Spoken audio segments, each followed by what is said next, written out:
Hi everyone, Lamisha here from LamishaSerf-Walls.com, bringing you another Mindset Monday tip for your week. I am so excited to be back with another tip for you, and I'm going to try to make this short and sweet as hopefully my voice will hang in here with me. I wanted to share this tip with you, and as you can tell by the title of this video, it's a little bit confusing, right? Like, affirmations don't work. I thought they did. You tell me to say these positive statements. Why don't they always work? And I'm going to give you the reason that they don't always work and when you really want to use them, and really just use any mindset work in general. Okay.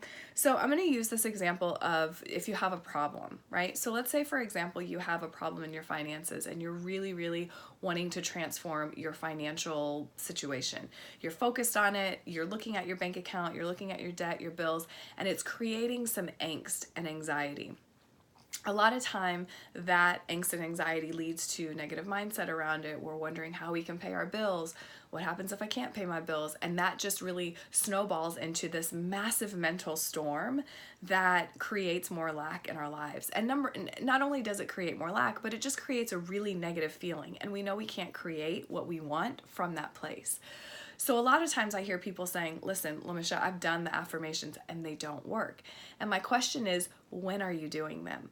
And what is the topic and feeling you have when you're doing these affirmations? Now, you could use affirmations, you could use mantras, you could use any kind of journaling, you could use any kind of gratitude list or any other mindset tool you want. But when you do it and how you feel really matters. So if we're using that financial problem or situation as an example, if you are you already feel negative, you already feel a little bit icky, and you're trying to speak abundance into your life, that's probably not going to be helpful because you've already pre-paved or created this sort of negative mist or this mindset mist that isn't very powerful, right? You don't really believe those things that you're saying. And not that you always have to believe the affirmations, but the feeling part is really important. So I attribute this and kind of give the example. It's like looking at a flat tire. There is clearly a hole in it because it's flat, and you go, you know what, I'm going to put air in it. And so you pump it full of air, but the air just keeps coming out. So while the tire is getting a little bit bigger, once you let go, it's not going to stay, and you can't get back on the road like that. Okay. It's the same thing with this affirmation or doing the mindset work in the problem. Okay. So what I suggest whenever you are bumping up against a problem, two things. Number one, tell a new story about whatever is unfolding. So if you're looking at the problem, the financial issue, your debt, your financial balance, whatever it is, if you're looking at it, don't try to make the huge leap into I'm abundant, I'm free, I'm a millionaire. It's not going to work. Instead, find a statement or something that you can say or think that will help kind of soothe that a little bit.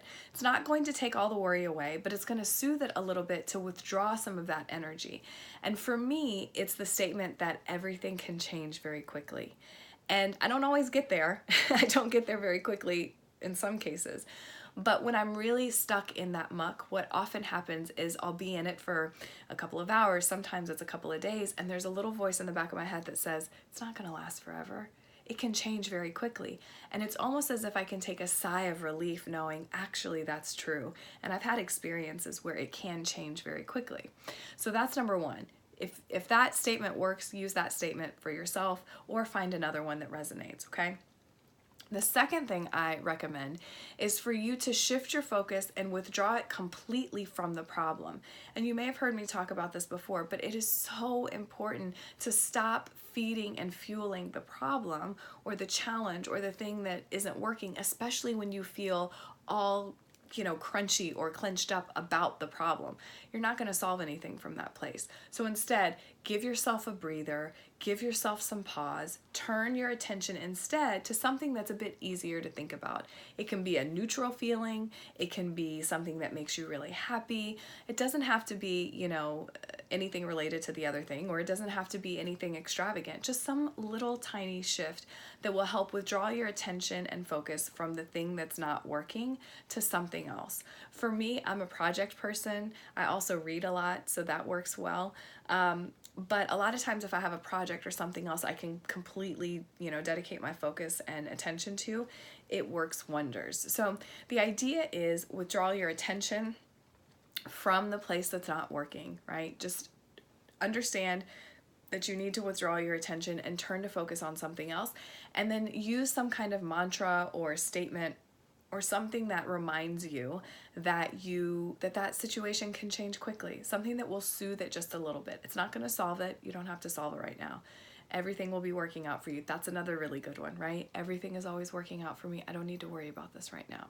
Okay, so that is my tip for you today, right? This is why affirmations don't always work. But when you know how to work them and you do the conscious, general, neutral mindset work on a daily basis, these kinds of situations are fewer and further between, and you won't be dealing with this as much, okay?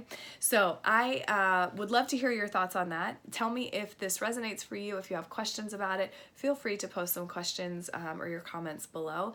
And of course, as always, if you are looking for additional support or you want more information on what I do as a coach, how I can help you in 2020 and beyond, let me know. Let's chat. Let's book a free session and a free consultation, and then we'll talk about it, okay? Hope you guys have a fabulous Monday and a great rest of the week, and I will chat with you soon. Bye.